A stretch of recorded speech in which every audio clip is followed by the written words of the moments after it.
오늘 말씀을 전하면서 제가 한 가지 좋은 소식을 이게 좋은 소식인지 잘 모르겠지만 좋은 소식을 한번 나누려고 합니다. 어떤 소식이냐면 몇몇 분들은 아실 텐데 지난 9월 22일 밤 9시 정도 됐을 때에 저희가 작년에 다니엘 기도회라는 것을 했던 거 기억하세요? 교회에 이렇게 모여서 21일 동안 이렇게 함께 기도하고 기도했던 그 다니엘 기도회. 그 다니엘 기도회가 수십만 교회가 함께 참여하는데 주최 측이 오륜교회예요. 오륜교회에서 이제 다니엘 기도를 준비하다 보니 교회마다 필요한 것이 있겠다라는 생각이 들어서 작년부터 TV를 이렇게 기증을 했거든요. 근데 TV가 몇 대였냐면 300대씩 기증을 했어요. 그래서 올해 저도 한번 이걸 해봐야겠다라는 마음이 들어서 올해 딱 그거를 신청을 했거든요. 그랬더니 9월 20일 밤 9시경에 다니엘 기도회에서 실시간으로 이 추첨을 이렇게 하더라고요. 추첨을 하는데 어떤 일이 벌어졌냐면 마지막에서 뒤에서 5번째 저희 교회 이름이 탁 나오는 거예요. 중심교회가 탁 나오면서 하나님께 영광이죠. 중심교회 이름이 딱 나오면서 저희 교회가 300명 안에 들어간 거예요. 신청한 교회가 2,500교회 정도 됐었는데 그 가운데 300교회를 뽑았는데 저희가 뒤에서 5번째 해가지고 뽑히게 되었습니다. 근데 이게 얼마나 좋은 건가 이렇게 봤더니 75인치래요. 75인치가 얼마나냐면 이만해요. 이만한 TV를 주신다 그래서 너무 감사합니다. 그랬죠. 제가 한편으로 생각할 때 이렇게 큰 축복을 하나님 주신 것은 우리 많은 성도님들의 기도가 있었겠구나라는 생각도 들고, 또 하나 뭐가 있었냐면 제가 신청을 했어요. 이거 되게 중요한 거 아니겠습니까? 신청을 안 했으면 기회가 생기지가 않아요. 다니엘 기도에 참석하는 교회가요 수십만 수백만 교회거든요. 근데 신청을 안 하면 기회가 없어요. 그 많은 사람들이 왜 신청을 포기하냐면 에이 되겠어? 이 많은 교회 중에 우리가 되겠어? 에이 헛걸음하면 못해. 그냥 하지 말어. 포기하는 사람들이 많이 있습니다.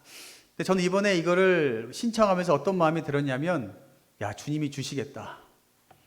주님이 주시겠다라는 마음이 확실히 들었거든요. 그래서 불이 났게 제가 신청을 했던 적이 있습니다. 그랬더니 그 결과 하나님께서 놀라운 축복의 선물을 우리 교회 가운데 허락하여 주셨다라는 것입니다.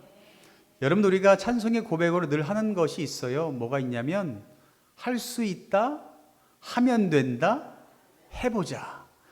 우리가 아무렇지도 않게 찬송의 고백 가운데 늘 하는 말 아니겠습니까? 우리는 고백으로 늘 그래요. 할 수 있습니다.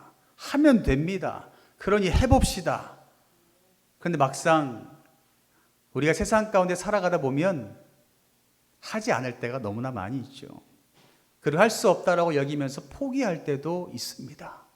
근데 성경에서는 분명하게 우리에게 말씀하고 있는 것은 주님께서 우리와 늘 함께 하심으로 말미암아 우리가 할 수 있다, 하면 된다, 해보자라는 결단만 하게 된다면 우리 주님께서 모든 것들을 인도하여 주신다라는 것을 여러분들 믿으시기를 바랍니다.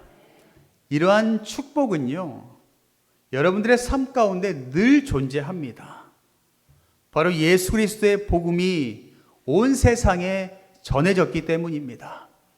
그 복음이 온 세상에 전해짐으로 말미암아 우리는 그 복음의 자리 가운데 늘 살아가고 있습니다. 그리고 어떻게 보면 전 세계 가운데 복음의 소식을 듣지 않은 사람은 아마도 거의 없을 겁니다. 그런데 그 복음을 들은 사람이 있는가 하면 들음에도 불구하고 아무런 반응이 없는 사람 또한 있습니다. 어떤 사람은 복음을 듣고 그 사실을 믿는 사람이 있고 그 들은 복음으로 말미암아 구원을 받는 사람이 있습니다. 그 사람이 누구냐면 바로 여러분들입니다. 여러분들은 복음을 들었고요. 그 복음을 믿었고 그리고 이 자리 가운데 나와 주님께 영광도 올려드리며 예배드림으로 말미암아 여러분은 구원받은 존재가 되었습니다. 반면에 또한 어떤 사람들이 있어요. 세상에는 많은 복음을 듣지만 그 복음을 듣고도 무시하고 한 귀로 듣고 한 귀로 흘리는 사람들, 그리고 믿지 않는 사람들이 너무나 많이 있습니다. 우리가 복음을 전하면 세상에 그런 말도 안 되는 소리가 어디 있습니까? 하나님이 어디 있어요? 예수님이 어디 있어요? 예수님이 죽었는데 어떻게 살아납니까?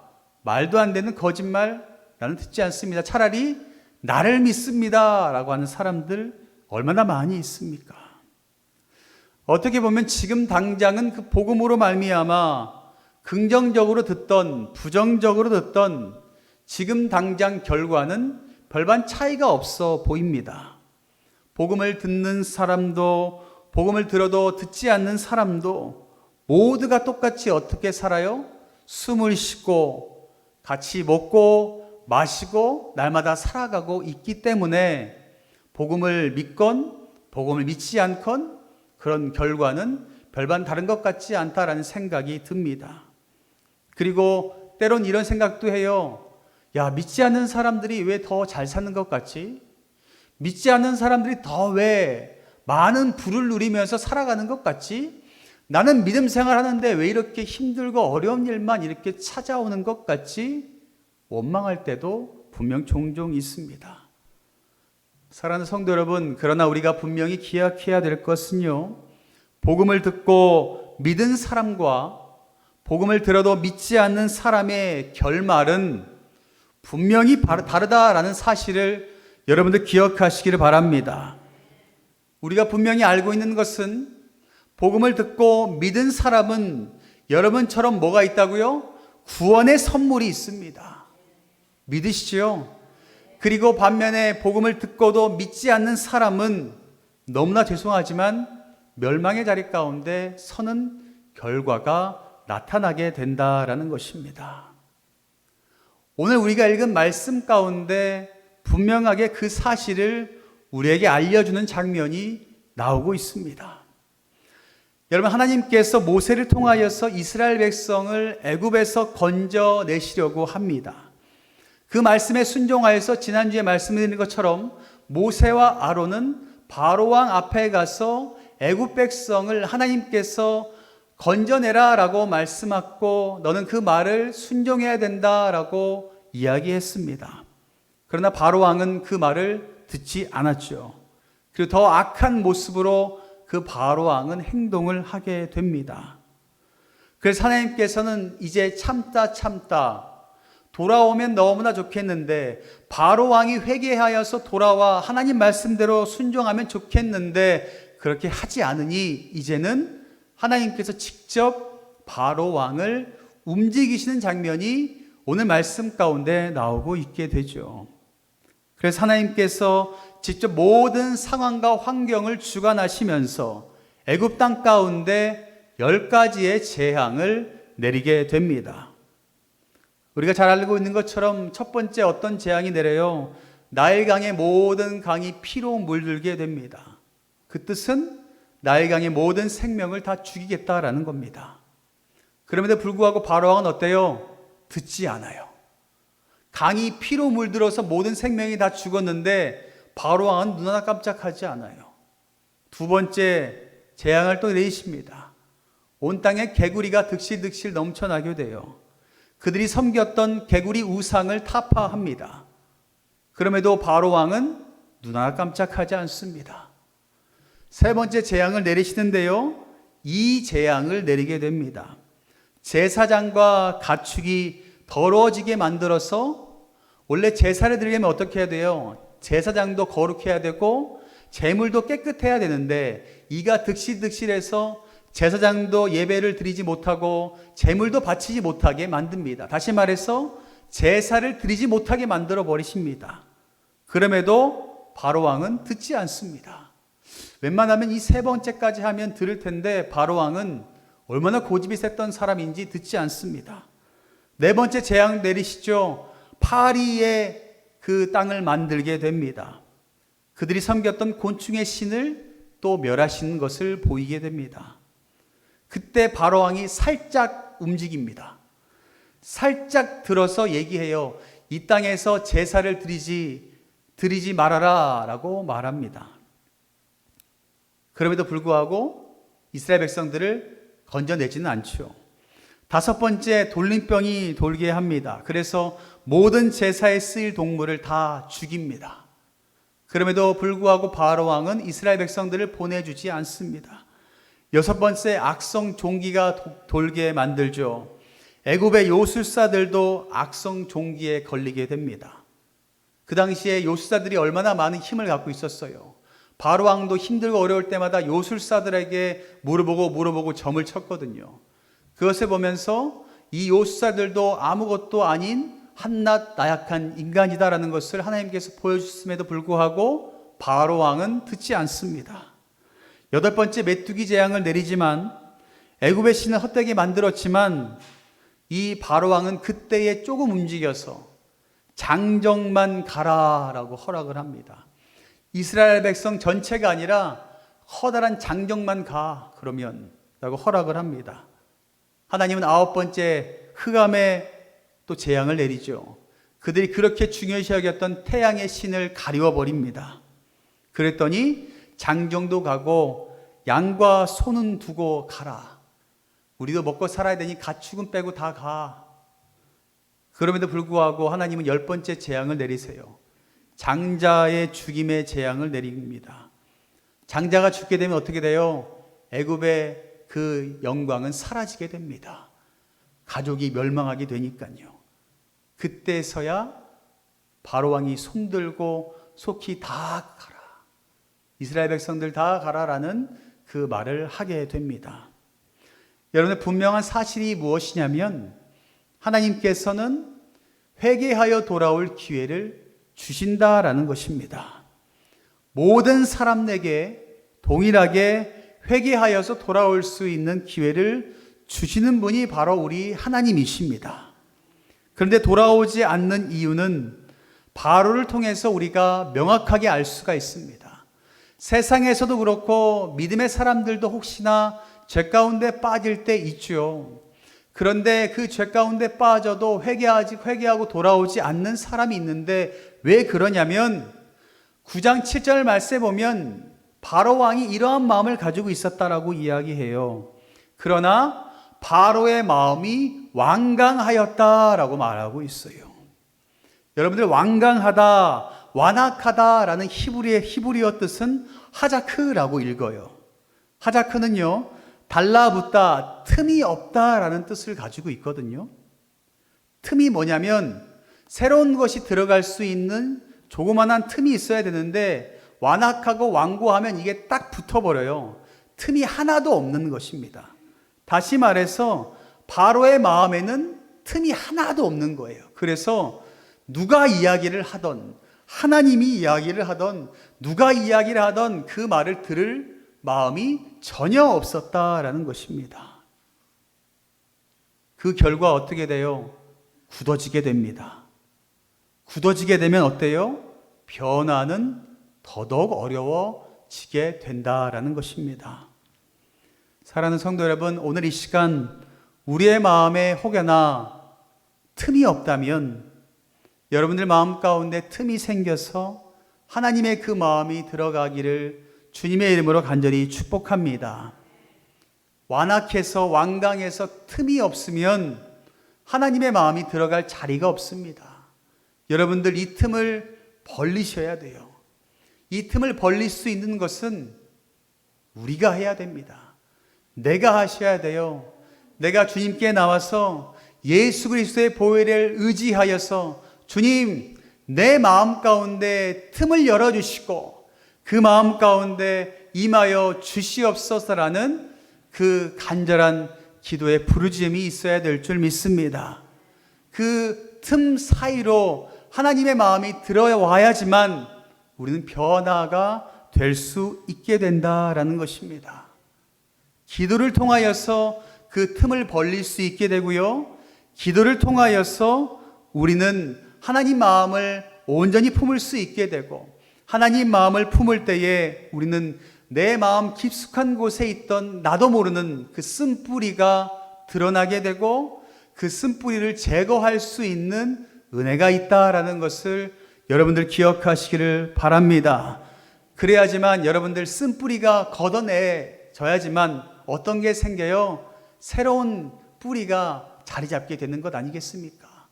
깨끗한 뿌리, 거룩한 뿌리, 말씀의 뿌리가 자리 잡을 수 있도록 여러분 마음에 틈을 벌리고 하나님 말씀이 들어오게 하셔서 여러분들이 가지고 있는 혹여나 죄악의 쓴뿌리가 있다면 거두어내는 놀라운 은혜가 있기를 간절히 축복합니다. 또한 바로의 모습 가운데 특별히 7번째 재앙을 한번 살펴보려고 하는데요. 우박의 재앙이었습니다. 세상에 우박이 막 덮쳐 넘칩니다. 우박의 소리가 막 들어요. 하나님께서 온 세상에 우박을 내리겠다라고 선포합니다. 이 우박을 내리겠다고 선포할 때에 그 소리를 듣는 사람들의 반응이 제각각이었다라는 겁니다. 여기에서 두 부류의 사람이 나오고 있는데요. 첫 번째 어떤 부류의 사람이 있었냐면 그 하나님의 말씀을 듣고 믿고 순종하는 사람이 있었습니다.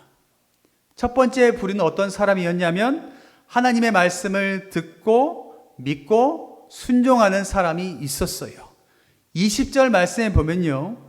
바로의 신하 중에 여호와의 말씀을 두려워하는 자들은 그 종들과 가축을 집으로 피하여 들였으나 라고 말하고 있습니다. 여러분 바로의 신하였어요. 그럼 어떤 사람이에요? 누구보다 바로의 말을 순종하는 사람이었고 바로를 섬기는 사람이었고 바로를 따라서 우상을 누구보다 섬겼던 사람이었습니다. 그랬던 사람이 하나님의 말씀, 그 말씀을 듣고 두려워하게 됩니다. 그리고 그것을 믿게 되고요. 믿음 가운데 행동으로 옮겨지게 됩니다. 그 종들과 가축을 집으로 피하게 합니다. 왜요? 우박이 내린다는 말씀을 듣고 우박이 내리면 그 우박을 맞고 다 죽겠구나라는 두려움 가운데 놓여서 집으로 피신하게 되었던 것입니다. 이 종이 집으로 갈 수 있었던 이유는 하나님 말씀을 듣고 믿고 순종했기 때문에 건짐을 받을 수 있게 되었다라는 겁니다. 두 번째, 하나님 말씀을 들어도 믿지 않고 불순종하는 사람이 있었습니다. 21절에 보면 여호와의 말씀을 마음에 두지 아니하는 사람은 똑같이 말씀을 들었어요. 똑같이 하나님의 말씀을 들었어요. 그런데 그 마음을 마음밭에 두지 않는 사람, 어떤 사람이에요? 마음밭에 틈이 없어서 완악한 사람, 딱딱하게 굳은 사람은 그의 종들과 가축을 들에 그대로 두었다라고 말하고 있습니다. 말씀을 들었지만 믿지 않습니다. 이 더운 애굽 땅에 우박이 내린다고? 말도 안 되지. 어떻게 우박이 내려? 이거는 누가 어떻게 하든지 간에 내릴 수 없는 말도 안 되는 일이야. 무시하게 됩니다. 하나님의 말씀을 듣고도 한 귀로 흘립니다. 하나님을 두려워하지도 않습니다. 그러니 순종도 하지 않고 그저 자기가 하고 싶은 대로 행동을 하게 됩니다. 그 결과는 과연 어떻게 됐을까요? 하나님께서 바로에게 말한 대로 그대로 행하십니다. 22절에 여호와께서 모세에게 이르시되 너는 하늘을 향하여 손을 들어 애굽 전국의 우박이 애굽 땅의 사람과 짐승과 밭의 모든 채소에 내리게 하라라고 말합니다. 이제 하나님의 말씀을 통해서 하늘에서 우박이 내리기 시작합니다. 그 우박이 요즘처럼 요만한 우박이 아니라 이만한 우박이, 주먹만한 우박이 내린다라고 이야기해요. 우박만 내리면 되는데 그 우박에 뭐가 섞였다고요? 불덩이가 섞여가지고 같이 막 우박이 내리기 시작합니다. 그 결과 어떻게 됐을까요? 불보듯 뻔하겠죠. 첫 번째 사람, 하나님 말씀을 듣고 우상을 섬겼지만 우상을 버리고 하나님을 경외하며 하나님을 믿고 신뢰하고 순종했던 사람은 살 수 있었습니다. 그러나 두 번째 사람은 어때요? 하나님의 말씀을 듣고도 믿지 않고 불순종했던 사람은 그 땅에서 죽게 됩니다. 여러분들 하나님을 믿고 말씀을 들었지만 그 결과는 너무나 다릅니다. 바로 완악함으로 나누게 됩니다. 완악함이 마음 가운데 들어있는 사람은 그 결과는 너무나 안타까운 결과를 맞게 됩니다. 사랑하는 성도 여러분, 하나님께서 그 백성들을 치지 않으시는 까닭 여러분 아십니까? 하나님 누구보다 죄악을 싫어하시기에 하나님께서 치셔도 되지만 하나님께서 그렇게 하지 않으십니다. 하나님께서 악한 자를 제거하는 것이 하나님의 뜻이 아니라 하나님은요, 한 영혼이라도 변화되어서 하나님께 돌아오는 것이 하나님께서 원하시는 목적이다라는 것입니다. 그렇게 한 영혼이 변화되기 위해서 때로는 큰 재앙을, 시련을 주실 때도 있습니다. 그때에 내가 과연 어떻게 행동하느냐에 따라서 우리의 삶의 결과는 하늘과 땅이다라는 것을 여러분들 기억하시기를 바랍니다. 이 우박 재앙을 통해서 그렇게 완고했던 바로의 마음이 움직이게 됩니다. 27절에 바로가 사람을 보내어 모세와 아론을 불러 그들에게 이르되 이번은 내가 범죄하였노라. 여호와는 의로우시고 나와 나의 백성은 악하도다 라고 말합니다. 이제야 내가 죄인임을 인정하게 됩니다. 그런데 여러분, 중요한 것은 이것이 변화의 시작이 되었다라는 것입니다. 우리들도 변화의 시작이 있기를 간절히 바랍니다. 한 주간도 여러분 말씀을 붙잡으시고 교만하고 완고한 자리에 서 있는 것이 아니라 말씀 내 순종해서 하나님 뜻대로 걸어감으로 말미암아 우리를 건져주시고 축복하여 주시겠다라고 말씀하신 그 자리 가운데 여러분들이 서 계시기를 간절히 바랍니다. 그러면 여러분들께서는 주님께서 약속하신 그 누구도 줄 수 없는 구원의 선물을 반드시 받아 누리며 살아가게 될 줄 믿습니다. 오늘도 그 하나님과 동행함으로 말미암아 놀라운 임마누엘의 축복이 여러분들의 삶 가운데 넘쳐나시기를 주님의 이름으로 간절히 축원합니다.